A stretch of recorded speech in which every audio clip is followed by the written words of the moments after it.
Hello, everybody, and welcome to this episode of CFO 4.0. As usual, I'm your host, Hannah Munro, and joining me today is Michael Ryan. So now Michael is somebody that I followed on LinkedIn for a very long time. So hi, Michael. Fantastic to have you on the show. Thanks, Hannah. Delighted to be here. Wonderful. So for those of maybe that we've got a few listeners that perhaps haven't come across some of the work that you do you want to just tell us a bit about your journey and what you do around financial transformation?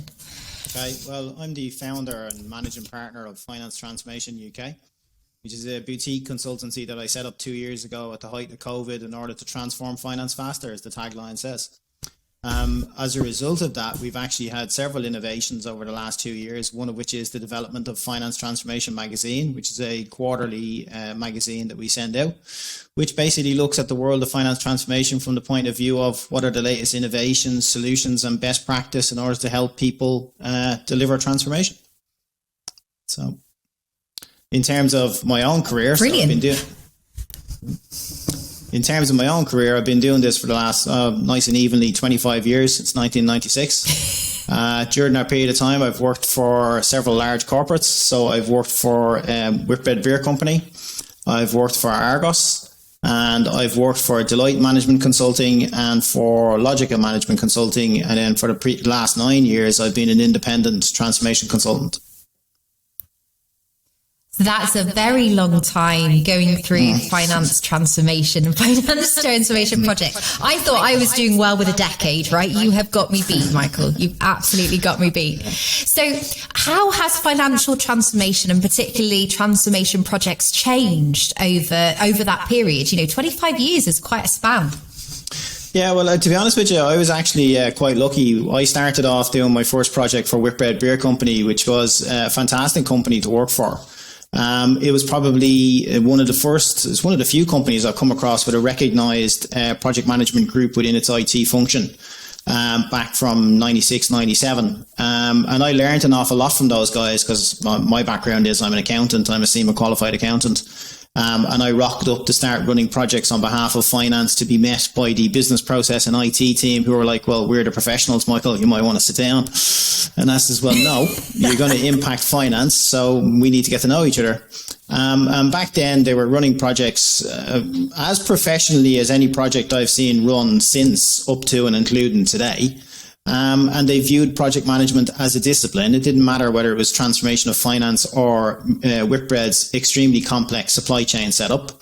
The guys just had the discipline off pat and they could apply it to any part of the business. And I learned a ferocious amount from working alongside them, literally sitting alongside them for about 4 years. Like a lot of people, I started out as an accountant and then rapidly decided that, accountancy, God, that'll drive you nuts from 1 month to the next. So I morphed into being a project manager or a finance project manager. And I was probably part of that cohort of people before somebody developed the apprentice program, which didn't exactly know what their career path was from about 1996 to 2001. God bless Alan Sugar. We all now know what a project manager is. In those opening years at Whitbread, I learned an awful lot. And if I would be honest about it, because I've actually done 1 or 2 other stories recently for people. If I was being honest about it, I would say the key to success hasn't changed.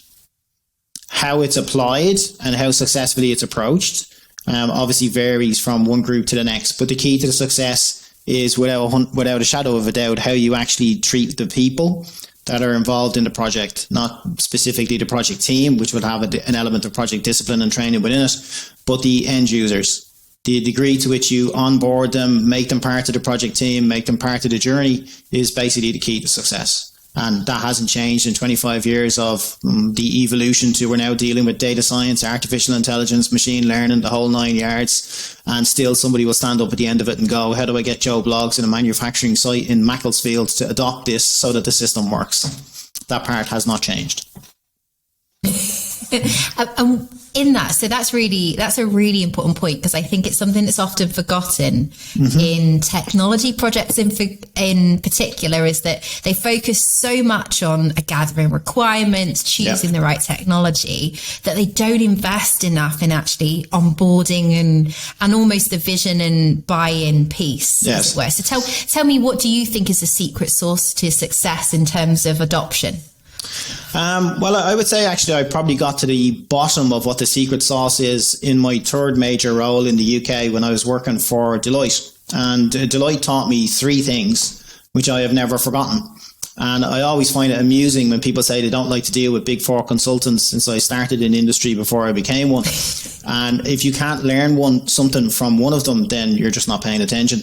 But one of the most important things that Deloitte taught me was to define what is the exam question. So before we embark on spending well into 7 figures on a major ERP system, we need to confirm what it is we're actually doing and why. And when the muck and bullets is flying 18 months later and everybody's fighting with one another, we can go back and go, what was the exam question we were solving? Oh, we said we had all these 75 faults and we've changed that, or haven't we changed it? We fixed 2 of them, and wow, we just killed one another for 18 months. So that initial piece, which falls under the softer skill part, which is actually one of the key strengths of what Deloitte had as a consultant team at the time and probably still has today, is why are we doing this? In plain, simple English, what is the problem? And too many people skip to that because they become target fixated on the fact that a piece of kit, some piece of software will solve a problem for them. But they haven't defined that problem, written it down nicely in English, and quantified it. The second step is where an awful lot of people get lost. They'll probably all say to you, oh, we know there's a problem. And anecdotally, they'll quote some nonsense to you, which happens once a quarter. But they've never sat and measured it. So they've never gone, this costs us this amount of man hours. This costs us this amount of money. And it screws up some other downstream process, or it severely impacts the business's capacity to deliver frontline services. And if you've not actually gone through that cycle, well, then you shouldn't basically be allowed to spend money on a new ERP system. So that is the key thing. Yeah. I tell everybody. No, I think. Yeah. I tell everybody that they must define the exam question first. People get hung up on the vision and what the future looks like, and that's great. We all need to know where we're going, but we most definitely need to remember why we're attempting to go there in the first place. And what does that problem definition process look like for you when it's done well? Well, it's probably the most important investment in a project. If you consider that most transformation projects will go on well beyond 18 months in large scale companies. The initial feasibility business case piece is generally shoehorned into about 3 months, depending upon the size of the operation you're dealing with. The opening week, the key executive stakeholder sessions, that's basically where the vision and the problem statement are defined. And in order to get that done well, you must have the highest stakeholders in the business involved, because what you want at the end of it is endorsement from the highest level. So this is CFO 4, so we'll say from the CFO to go, this is the problem. I want it fixed, and this is the vision as to how it's to be fixed. And apart from defining the exam question, what everybody goes looking for is executive approval of the project. You want somebody to stand out in front of it and go, this is where we're going, this is the reason why, and I'm bringing you all along with me. And what's an investment of, what generally turns out, even with the wrap up and all of it, 3 to 4 days worth of effort, is possibly the most important 4 days of an entire transformation program. If you skip this step because you think you know what the answer is, then you will end up with egg on your face about 9 months later. It's a really important piece, because, like you say, and how you can end up with quite competing problems, though, can't you? Because everyone can walk into that room with a different problem on their mind. Yeah. So, how do you manage that? And, what is the process that you go through with teams that you're working with to actually get to a sort of a final problem definition? Yeah, for me, it always comes down to the numbers. If you can't measure it, you can't manage it. So people will come in and they'll say they have a problem in the supply chain, or they have a problem in marketing, or a problem in manufacturing or distribution or whatever. That's all fine. So you've come to the table to represent your part of the business. You have explained what it is you think is the problem from your perspective. Somebody else needs to put that in context from one end to the other with regards to the business and what the business is there to do. And the context always comes from the numbers. What's the size of the problem? What's it worth? What problems does it cause downstream? And what does it cost to fix it? So you will end up ranking what it is the options are that a business faces in order to address its problems. And that comes out of the fact that you need to provide context around what you're saying is the difficulty for your particular part of the business. In terms of how you set up and structure a major transformation program, you're going to establish the governance in that room, which determines how a decision is made. And generally, the CFO will be the decision maker in that process, where you end up with competing business functions who say, I've got a problem, and the other guy's going, I've got a problem too. And then we put that in relativity, and we determine from the bigger position of the business which one we should focus on first. So it all comes down to that conversational piece and proving it in numbers. So we've talked a lot about sort of defining the problem as being one of the big issues that a lot of customers that you work with and teams that you work with don't do. What other big mistakes do you see with transformation projects? Well, actually, to be honest, the one that I hammer home to people is everybody's familiar with what the target operating model is. So we discussed briefly there what the vision for the future. And the vision for the future gets broken down into a series of options as to what way we want to go. So we could, for example, adopt a BPO model. We could adopt a captive shared services model. We could adopt a hybrid of the two. When it comes to finance transformation, these are some of the options that we go through. But the fixation, as I said earlier, on what the future is and what the potential solution is and the target operating model, for me, there's a step that goes before that, which actually doesn't go a long way to ensure success. It contributes to success, but it goes a long way to ensuring you don't fail. And that's the current operating model, or the COM, which never gets referred to. Everybody knows what a TOM is. They don't know what a COM is. And basically, if you invested enough time in understanding your existing model, to the same extent at which people invest in the design of a target operating model, you would influence which of the target operating model options you have is the best one to go with, but you would learn an awful lot. And you would find that what you learn in those opening weeks in determining how you're currently structured, how you're set up, and how effectively you're working, it will influence what kind of solution you go for, but it will also influence where you put the emphasis when it comes to implementation and the dreaded go live, where everybody sits back and goes, oh my God, I hope the system works tomorrow. See, if you don't really understand where you're starting from, it's very difficult to ensure that you deliver success because you're not comparing one with the other.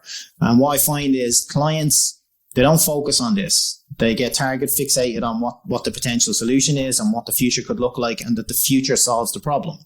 And coming back to defining the problem statement in the exam question, understanding the current operating model, it delivers gems. It really does. Because what I've found in 25 years of doing this, people think it's software that solves the problem for the long term, but it's not. It's actually the people that solve the problem, because invariably, in a lot of instances, it's the people who are causing the problem. And it's, I actually have another speech to deliver on how you get adoption of new system changes. And it comes down to the fact that you've got to involve everybody, get them to understand and contribute to and embrace the change. And these things are, for me, it's like there's no sense in pulling yourself out of the selection process with the best ERP system if, to be honest with you, the problem is that two of your departments just don't speak to one another, or the organizational design which links finance to procurement is flawed and nobody knows how to ensure a decision takes place. That's led to the development over the years of global process owners across purchase to pay, and then in other areas such as order to cash and report to report. And what you're doing there is you're bridging the gap to prevent silos in departments in order to ensure that the whole process works. But it all comes down to whether the guy in one place is talking to the guy in the other, and that they can work together. And so if it's very tempting to skip at the start of a project involving everybody, because people seem to think, oh, well, not everybody will agree with us. And go, well, okay, they might not. But if you take an approach of ignoring them in the first place, they most definitely won't agree with you. So it helps to flush out what everybody is thinking. So still, for me, it comes down to if you can't engage and talk to the people who currently use the process, you're going to struggle to get them to use a new system. I think that's a really good point. So there is a tendency for people to try and go around barriers. Yes. And I think that's always a big mistake. It's not, don't get me wrong, you need to think about how you approach those individuals that have strong feelings, shall we say, or big concerns. But there is the piece about addressing it early on in the project, isn't there, rather than later on. It will, certainly my personal opinion. In terms of, if you want the long-term success, you involve people from the start of this. Now, obviously, you have to be sensible about this. The initial part, when you determine whether you have a high-level business case to actually engage in a major change program, that's done at the top end of the pyramid. If you involved absolutely everybody in that beneath a certain management level, you'd cause more problems than anything else. But once you get off that stage and somebody at the board level has said, I'm putting my thumb on this, you go ahead. Then you need to do the deeper level feasibility study, which flushes out what the problems are. So then everybody becomes aware of what the problem statement, the exam question is. Everybody becomes familiar with what the vision is. The vision is broken down into bite-sized chunks that everybody from an accounts payable clerk to the person who runs the FP&A team, they get it. And it's easy for them to remember and they want to go in that particular direction. I think that's a really good shout. So have you got any top tips? Because conflict, the transformation does create conflict. Like it doesn't, in my personal opinion, it doesn't matter how amazing you are at managing change. At some point during any transformation project, because you're dealing with people and because you're dealing with change itself, there's always going to be some kind of pushback. So have you got any top tips from your experience about how you approach where maybe somebody doesn't want to change or to shift? I think the most important thing is to have a structure. So once you've decided that you definitely have a project and you want to go ahead with this, it's important to communicate regularly to everybody who's likely to be impacted. And part of that is just being clear to them who's running the program, who's involved in the project team, what their responsibilities are, and more importantly, how decisions are made. So that you create the mechanism for when you find a conflict, how you resolve it. Now, if you skip over this, all you're going to have is a situation in which people rub up against one another, but there's no way to relieve that. And that's if you want to get this to work, structure it so that people understand what the route is when there is a problem in order to get to a resolution, and then people are more likely to accept it. When you start your projects, you need to be realistic. Nobody in their right mind is going to accept a major transformation program and actually just blindly accept everything that they're told.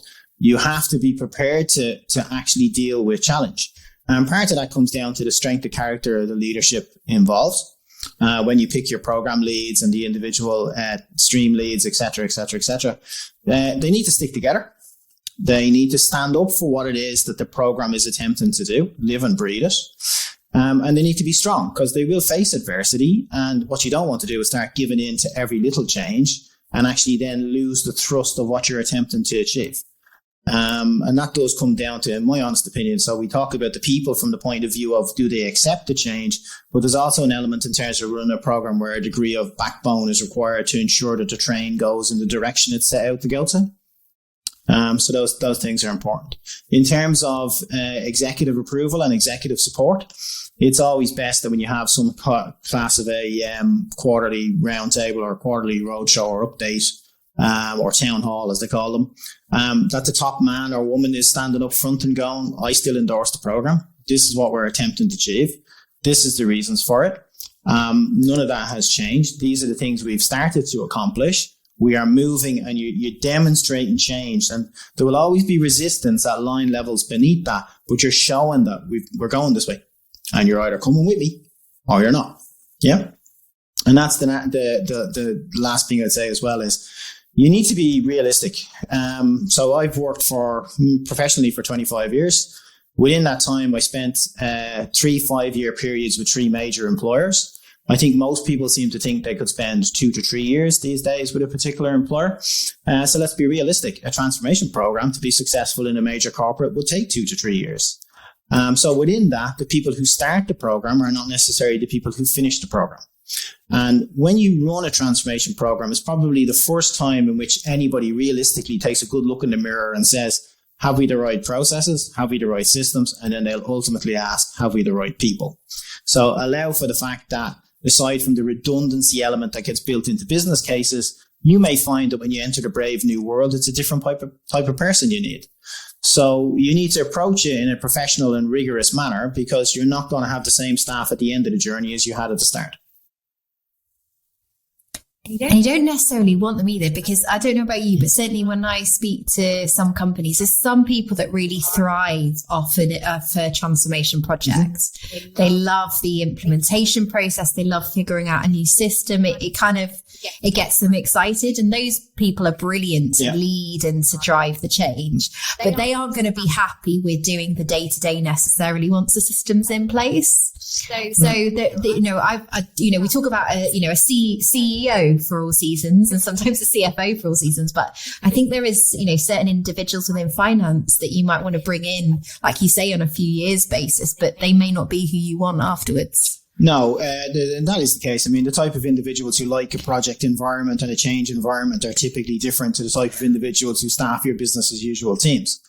But from the program team will change over the life of a reasonable sized project, but the actual business as usual staff will as well. So you have to allow for the fact that people, so in the very nature of the typical individual, most people don't put their hand up for change. If we all put our hand up for change, every time we looked in the mirror, we went to shave or put our makeup on in the morning, we'd go, I need to drop half a stone, I'm going on a diet. And most people just don't do that. Organizations don't do it either. You got to work, you rock up, you sit at your desk, you don't turn around and go, oh my God, we're overstaffed. We're inefficient. What am I going to do about it today? People just don't do it. They just do their jobs. So when transformation programs come along, it's like, and then we all start to look at one another, and that puts people under a pressure and strain that they're not necessarily suited to. And that in itself throws up friction and tension, which needs to be carefully managed so that people aren't, put under undue stress in the performance of their jobs. But it generally means that the business as usual staff are not necessarily, on the whole, the right staff to be the business as usual staff 3 years down the line when the transformation is complete. And this is where the design of the organization for the future is not just how many people do we need in how many seats to process how many documents or how many journal entries, et cetera, et cetera, et cetera. It's what type of person do I need to do that so that it's a benefit to them, that they want to do it. We as an organization benefit, and then the two gel, and we're an awful lot better off than we were before we started. So there is always fallout. I've never been on any program that started and finished with the same business as usual team. That's a really good shout. And I think it's true at all levels, isn't it? Because obviously we talked a lot about sort of large transformation projects, but it comes all the way down, I think, especially in the market at the moment. There's a lot of movement. And I guess with that shift as well, there's a conversation about, as you go through the program, how do you document the changes and the decisions that you're making so that somebody down the track can understand why you made them and almost work their way back. Yeah, I mean, it's on the bigger programs, you need to track through like how we're making the change, why we're making the change, the initial design. So you're basically trying to end up with some class of a global template design for which there'll be percentage exceptions of about 10%. It's the exceptions you have to watch. You want to get the thrust of it to work. And then, of course, there'll always be some country, business unit, division, whatever, that says, oh, we're different for this reason. And when you want to get, it's like an ERP implementation over the line, you want to get the thrust of it over the line, and there may well be a phase 2 or a phase 3 to mop that up. But the exceptions need to be properly documented. And this comes down to the skill of the change management teams within all this. And sometimes that's just skipped over almost like as a tick on a project meeting. We've not done this. We will do this in phase 2. And it's like, right, okay, well, could you at least write down 3 to 4 paragraphs as to why we decided to leave this till phase 2? Because what generally happens is that the next program manager comes in to manage phase 2 and they're going, why did we do this? So the documentation of why major decisions are made shouldn't be buried within the minutiae of project management team meeting minutes. Yeah, no, that's a really good shout. So anyone that's managing a project of this sort, make sure that you've got a separate place to manage and document decisions that you're making through the project. Yeah, because obviously you've been doing. Oh, so go for it now. No, I was only going to say, the very nature of things, if you consider that even smaller scale projects could last 5 to 6 months in order to introduce new software into just a particular team. So you put new invoice processing software into an AP team. How the thing starts off and how everybody thinks this is going to work is not necessarily the same place you end up in 6 months later, or for the ERP programs 18 months later, and so on and so forth. And it would be exactly the same if you were doing this in anything relative to your personal life. So there's no reason why you shouldn't go, well, okay, we started out going to go from A to B. For very good reasons during the course of the project, we decided that actually it'd be in everybody's best interest that we went from A to C. This is more efficient, it's more effective, more cost effective, whatever. You just need to document the bridge from one to the other as to why you do that. So writing up why some of the key decisions made is important. That certainly shouldn't mean that they're not made. And one thing I do find with transformation programs is people are actually sometimes afraid of, well, the juggernaut is running. How do we slightly tilt it in a different direction? And that just comes down to the strength of the program management. Absolutely. And I think there's an underestimation of what good program management looks like. Yes. And I think it's a challenge because obviously at an enterprise level, companies can afford to have dedicated program and project managers and project leads, etc. within there. And I think for me, one of the biggest challenges, I think, particularly for mid-sized organizations, is that project management piece is often an expectation on existing finance staff, which is a real challenge. And I see it from the other side. Yeah. You know, we're having to try and project manage, not just obviously the consultants within our team and everything else, but also the other side and all the bits and pieces that go with that. So it is program management, and project management shouldn't be underestimated. No, true program management at the highest level is a skill and a discipline all in its own right. And you don't need to be a subject matter expert whatsoever in order to do it.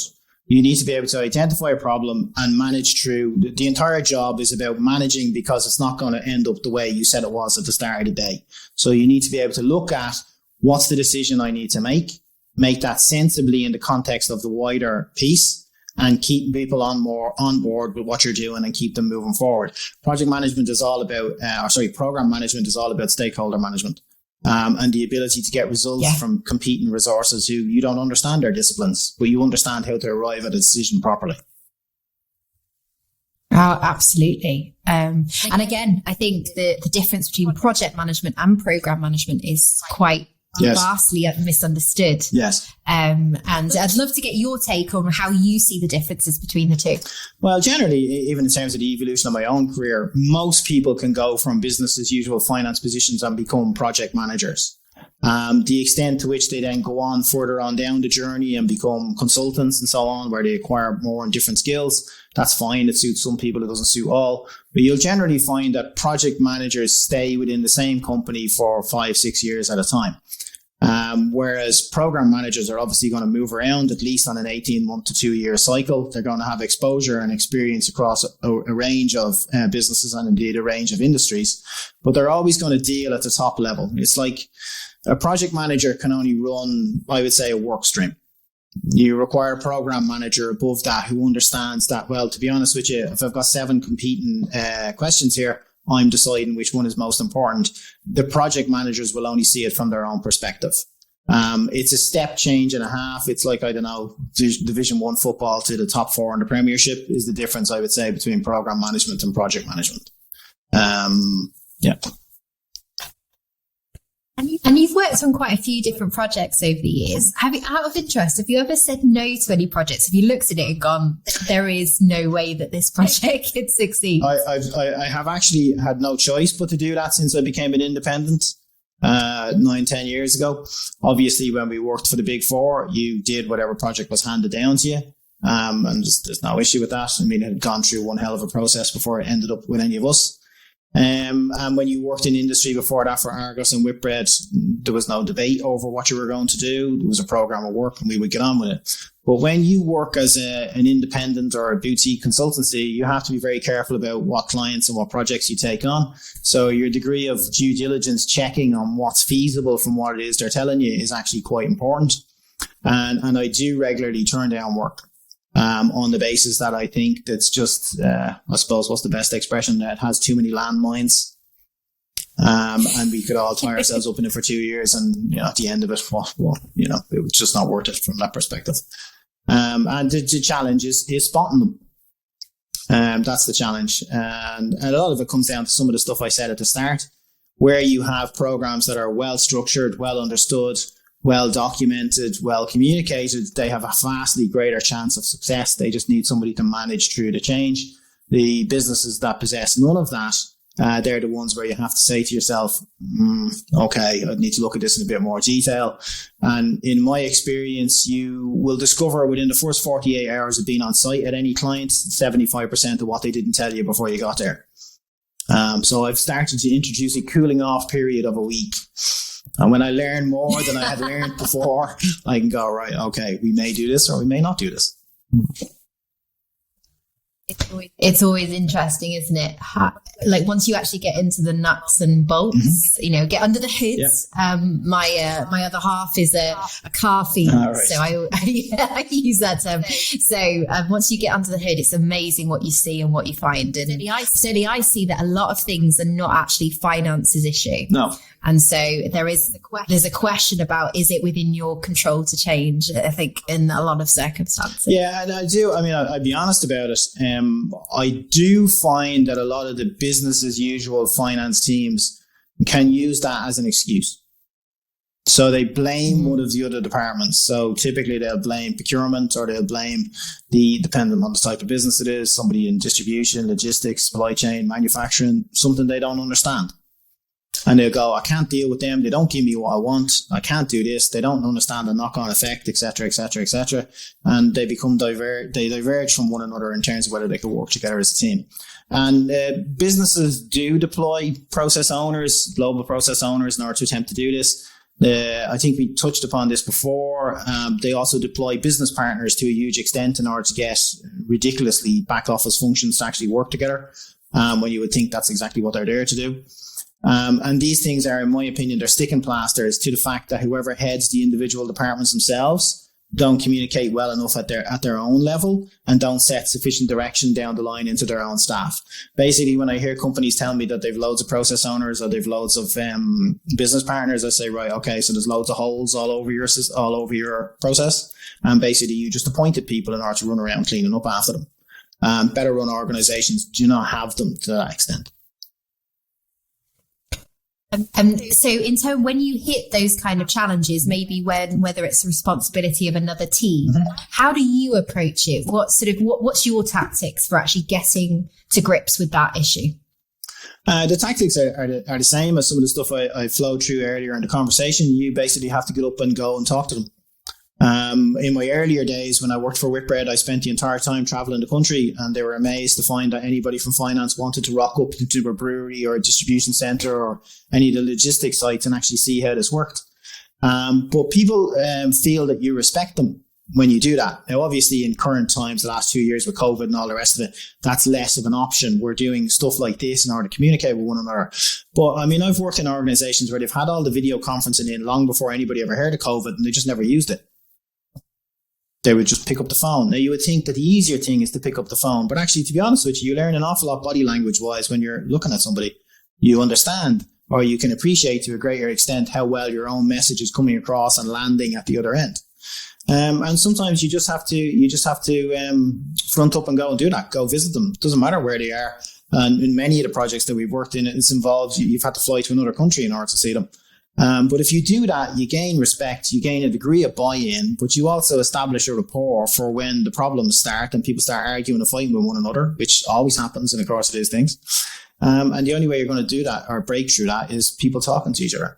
I think in every project I've done, I've run some form of roadshow where I've taken teams. Now, generally, if you think of how a finance team has functioned, the people who run the accounts receivable or accounts payable teams, they're not necessarily middle to senior manager. They're kind of, in my opinion, maybe just a gentle level below that. And they don't necessarily have the professional confidence to go out and deal with a manager within the business or a director within the business. And what I do is I bring them out, get them out of their comfort zone, and create an environment in which they are happy to talk to someone who they perceive as more senior or does a job that they don't understand or is part of the business where they can't get their head around it, and break some of those barriers down and build up their confidence. But it is still the only way to do this. You get in the car, you drive, you go see them, or you fly, whichever way it is, depending upon the size of the business. But talking to people is the key to all of it. Yeah, no, absolutely. And I think people underestimate the power of that, I think, sometimes. It is very different, especially as COVID's opened up. It's given me flashbacks of how different it is being on site face to face with somebody, we talk about seeing the whites of their eyes, and you can see that on Teams, and it's better than phone. I will totally agree with that. Yeah. But there is something to be said for sitting in a room and feeling the vibe, as it were. Yes. And to be honest, I guess I've operated in many different environments, and I always prefer the in-person team environment. I mean, I've managed teams that are extremely well run. If you look at any of the big four consultant teams, they could work remotely, they could work in front of you. You know, they're professional. They don't need minding. You don't need to be sat in front of them in order to manage them. When you're dealing with teams that don't work for you, they work for the client. It's always better to go visit them and go see them and establish a level of rapport. The better run, best run businesses through COVID sort of seem to take the attitude that, well, you can all go work from home. It's no problem. And the American corporates, of which we have a ton of them here in Ireland, said to everybody, don't need to see you in the office for about 2 years. And they're feeling the effect of that, because what they effectively did was they isolated their own staff.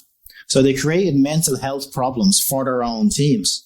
And when you consider that they're well-run, successful, highly profitable businesses in the first place, what they did was actually mildly flawed in terms of, they could have thought this through. Now you have the opposite extreme. We have Elon Musk now telling everybody, I think there was an email that went around, we expect you to come to work. And to be frank with you, I would agree with him. It builds team environment, it builds everything necessary, and it gives you interpersonal skills, which you don't get from this. You don't get any of the, should we say, soft sell mentoring that goes on just by virtue of being in the office watching somebody else do their job, a job that you aspire to do. I don't think we need to come to the office 5 days of the week, but I think we do need to allow for 60% of our time to be spent in face-to-face environments in which we can learn from one another. At the end of the day, we are human beings. These are human skills. Are we going to just de-skill them so that people don't have them and the next generation come along and go, I can work from Starbucks. I'm sitting here on my phone. This is easy. And then I present such a person with a challenge and they fall over in the morning.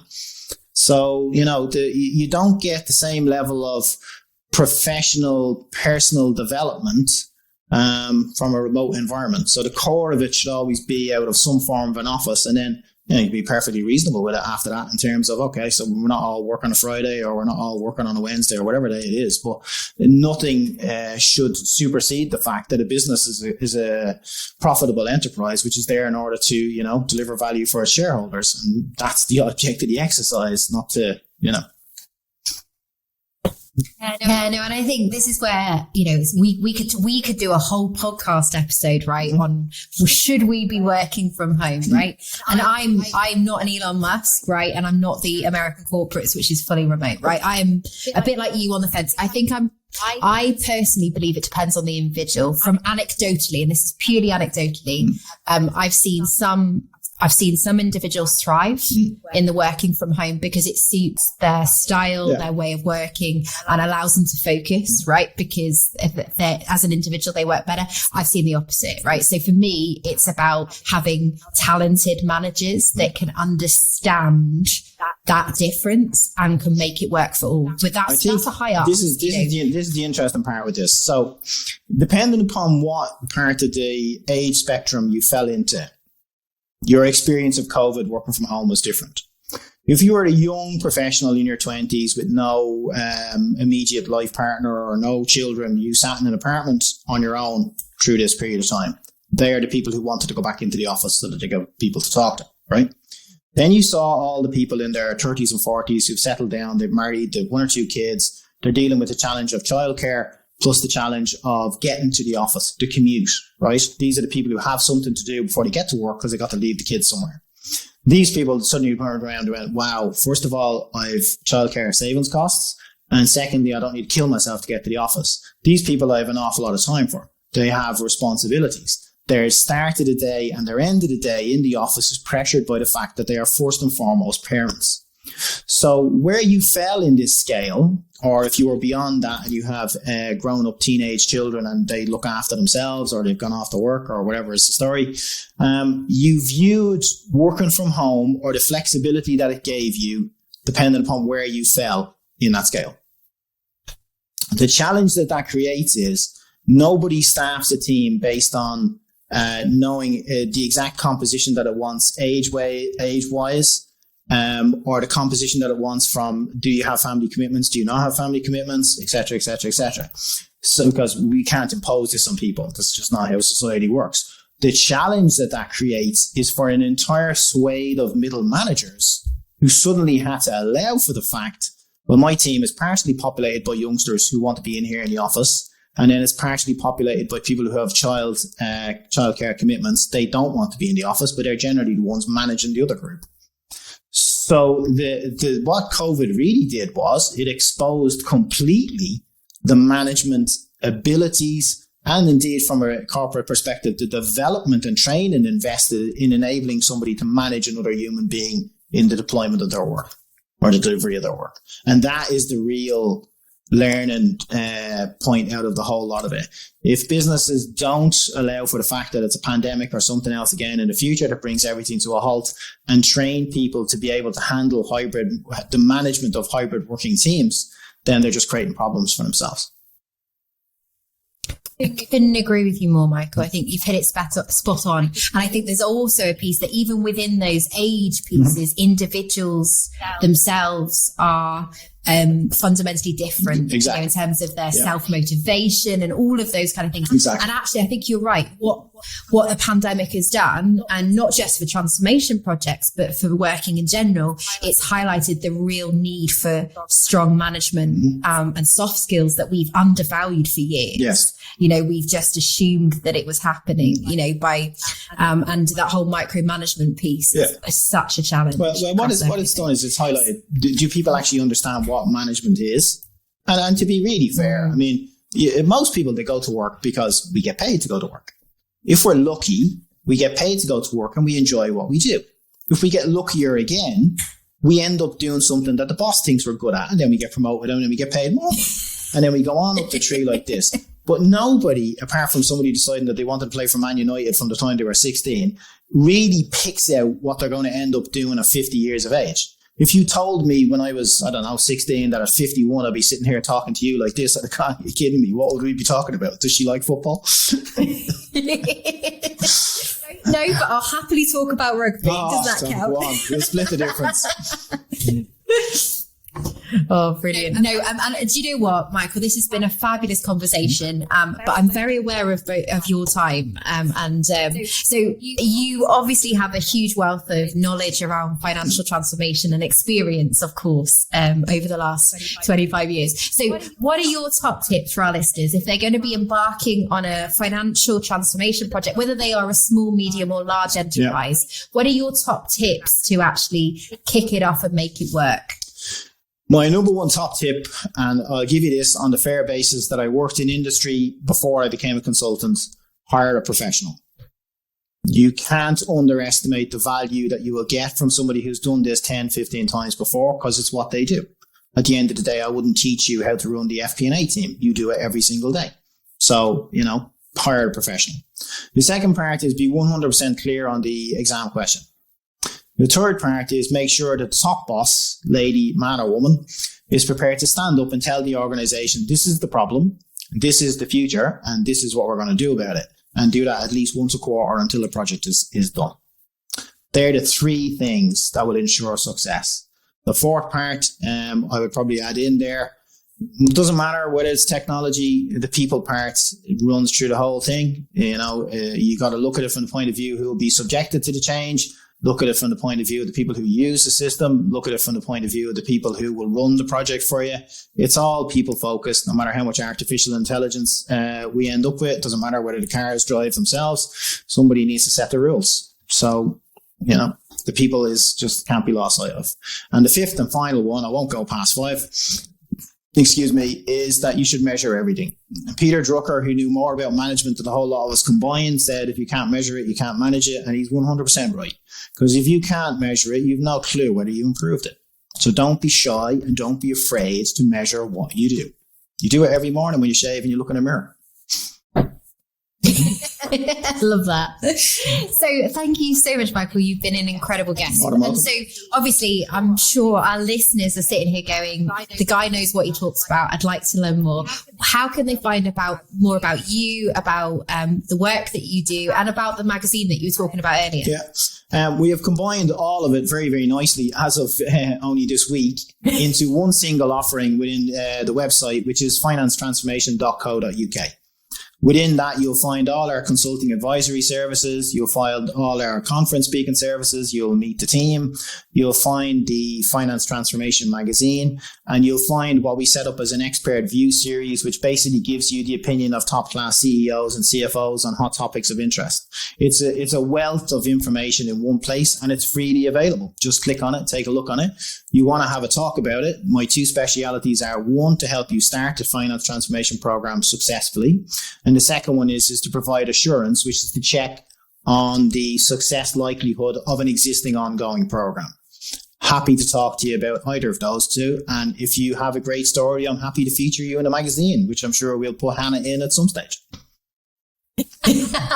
Well, I'm very excited to be part of it. And for those of you that haven't seen the magazine, I checked out the latest issue, which is just released, and it's looking pretty awesome, to be very fair. So for those of you that are interested, I will also pop the links to both Michael's profile on LinkedIn and also the link that he mentioned there in terms of the website into the show notes. Please do check it out. Some great content on there that will only help you in your financial transformation journey. So thank you again, Michael, for taking the time, particularly even though this is not going out on a Friday. He's taken his Friday afternoon to spend talking with me about transformation, which I'm very, very grateful for. So thank you very much, and looking forward to sharing this with our listeners. And for our listeners, if you like this content, let us know.